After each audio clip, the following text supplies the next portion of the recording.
Coucou, c'est Gwen pour Effet Papillon. C'est parti pour le tirage astro des taureaux pour le mois de novembre 2025. Une carte de l'oracle de la quête spirituelle pour voir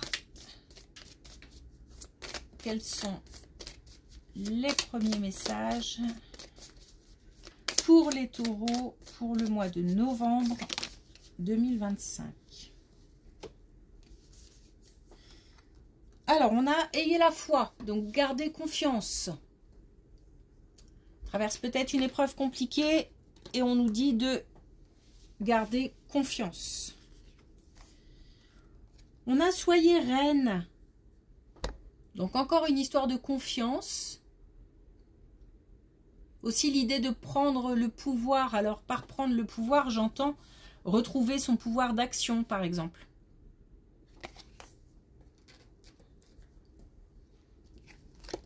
Ne pas se laisser dévaloriser aussi. Et puis, reconnaissez vos schémas. Donc, apprendre à connaître nos modes de fonctionnement. Pourquoi est-ce que je ressens ça? Pourquoi est-ce que ça me met en colère? Ou pourquoi est-ce que ça me rend triste? Etc. etc. Essayez de pousser un peu la réflexion. Allez, c'est parti.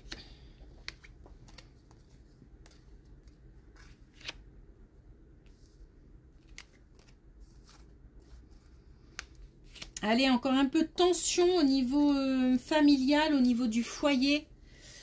C'est encore un peu tendu. C'est peut-être de l'éloignement ou peut-être de l'isolement de la part au sein d'un foyer ou au sein d'une famille. De manière un peu plus large. On est peut-être un petit peu chacun de son côté. On nous dit que ça ne va pas durer. Alors peut-être par contre que ça dure depuis un certain temps. Mais on nous dit que ça ne va pas durer parce que on a de nouveau l'harmonie qui se met en place, un équilibre, une stabilisation et puis aussi on a de la protection. Donc une protection qui s'installe sur le foyer.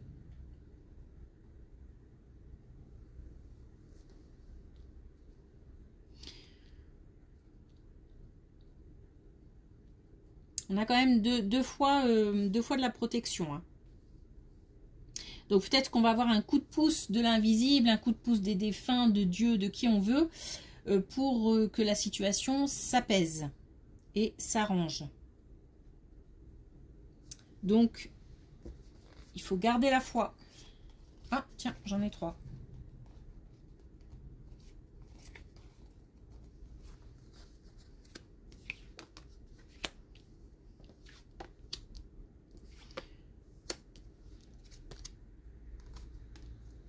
Des décisions qui arrivent concernant les finances.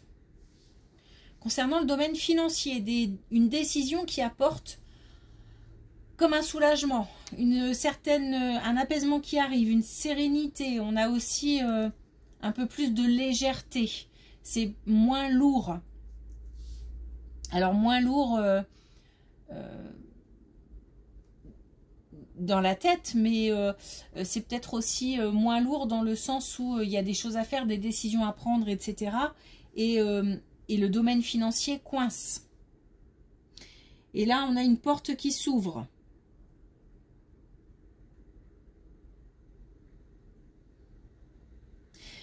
Ces soucis-là ont remis pas mal de choses en question. Ça a été je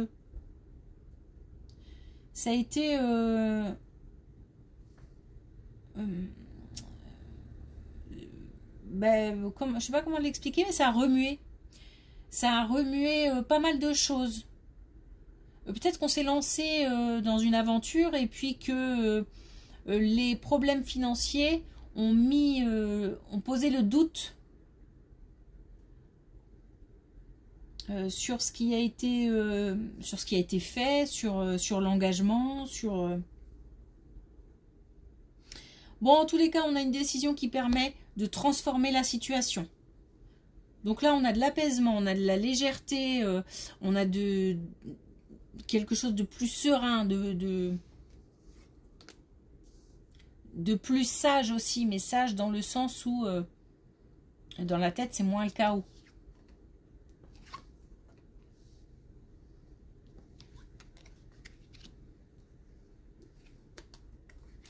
Attention parce qu'il y a des, alors, des signaux envoyés par le corps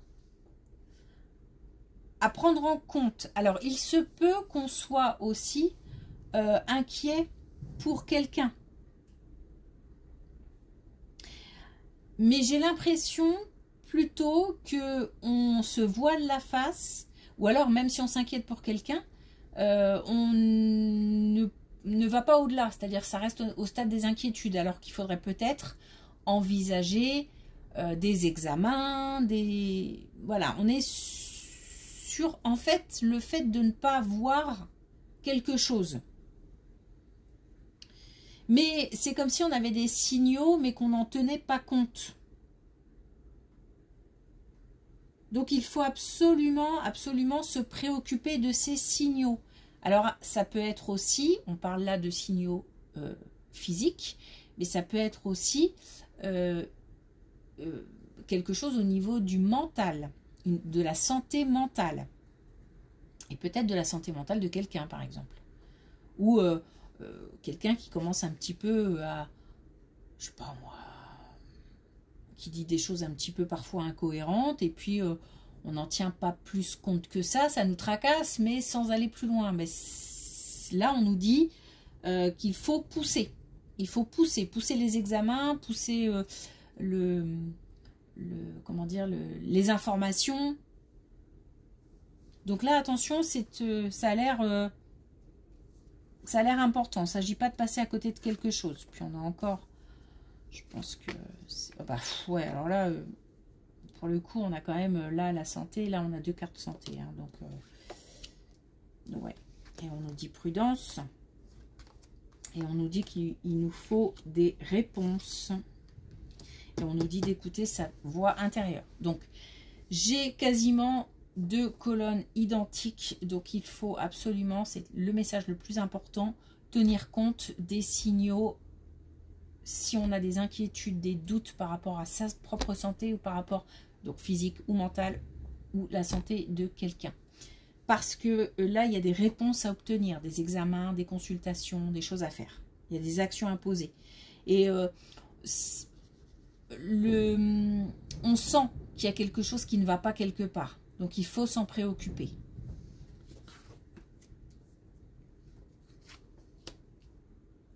Je n'ai pas de réponse positive, négative. Voilà, je sais pas. Tout ce que je sais, c'est qu'il faut s'en préoccuper.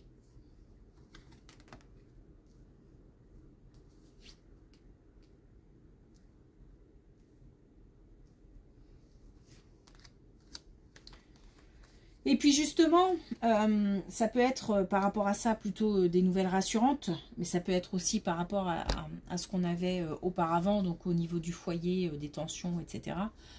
Au niveau des financiers, on a aussi des bonnes nouvelles. En tous les cas, on a d'une manière générale quelqu'un qui a des émotions qui s'apaisent. Donc là, je passe de la colère à des émotions positives. Donc on est sur une transformation des énergies. Et puis, on a aussi derrière de l'action. Donc, on a le fait, et j'ai aussi la confiance. Donc, je retrouve confiance. En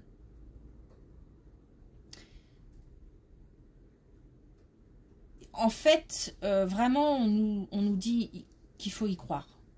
Peu importe le domaine, parce que là on a abordé plusieurs domaines, peu importe le domaine, il faut y croire. Il faut y croire parce que derrière, il y a de l'action, derrière il y a des émotions positives, il y a voilà, il y a une transformation des émotions.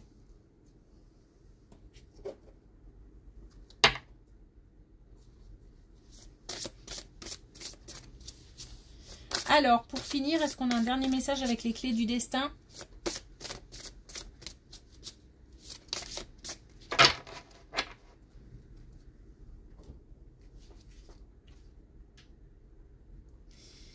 Et on a toxique. Ne te laisse pas polluer. Donc on est vraiment sur l'idée de ne pas se laisser abattre. De garder confiance, de garder la tête haute. Et aussi d'apprendre à se connaître. Ou en tout cas, de connaître, de comprendre pourquoi je réagis de telle manière, pourquoi est-ce que je fonctionne comme ça, pourquoi est-ce que...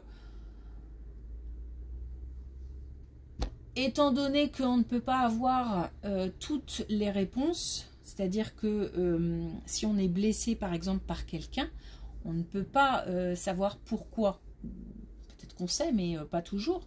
Pourquoi cette personne est blessante, pourquoi, qu'est-ce qui motive ce type de communication par exemple. Voilà. Donc il faut plutôt se concentrer sur pourquoi est-ce que moi je réagis comme ça.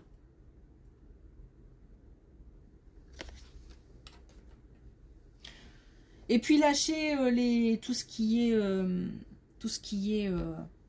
est envahissant. Et on se préoccupe. On se préoccupe d'aller à la recherche d'informations, d'aller plus loin concernant la santé, sa propre santé ou la santé de quelqu'un, au niveau physique ou mental. Ok.